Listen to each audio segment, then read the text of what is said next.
السلام عليكم. اليوم غنتقاسم معكم واحد الفكره جد رائعه وصحيه، هو ان كناخذوا هاد اللفت. هنا الا كان عندنا اللفت المحفور كان افضل، لان القيمه الغذائيه ديالو عاليه والفوائد الصحيه ديالو كبيره بزاف.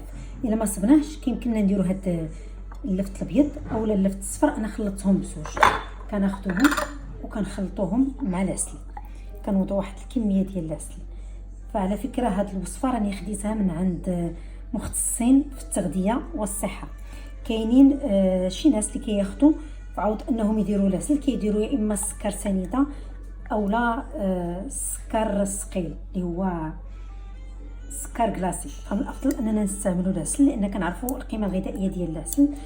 فالهدف من انهم كيديروا السكر سنيده اولا السكر الثقيل باش كيذوب لنا هاد اللفت وكيطلق الماء ديالو، بالتالي كيرجع عندنا على شكل سيرو. هنا انا غادي نضيف العسل كميه وغادي نخلطو مع بعضو.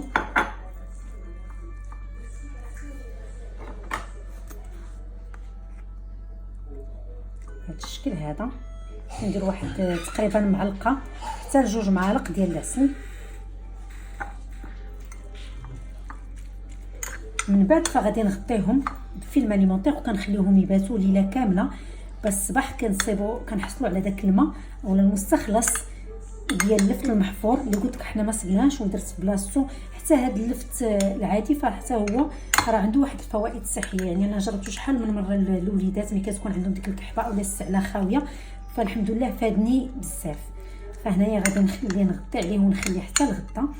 من بعد ما غادي ناخذ داك الماء غادي نضيف عليه واحد العنصر اخر باش يزيد لنا القيمه الغذائيه ديالو يصبح فعال اكثر في هاد الاجواء ديال نزلات البرد وديال الامراض.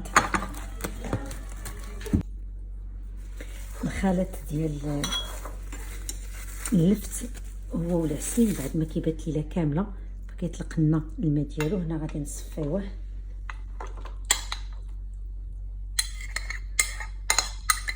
غادي نضغطو حتى كنحصلوا على الماء ديال اللفت هكذا. كنضغطو بهذا الشكل هكذا.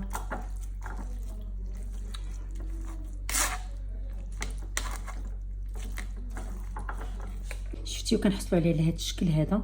اللون ديالو كيجي قهوي حيت فيه العسل. هنا غادي نضيف تقريبا واحد المعلقه صغيره ديال الزيت ديال الحبه السوداء وكنخلطوهم مع بعضهم.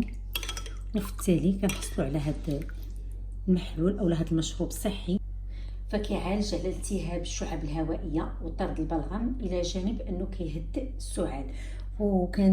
كنستعملوه الصغار والكبار، يعني كنتناولوه كل نهار 3 حتى 4 المعالق في النهار وبصحه وراحه.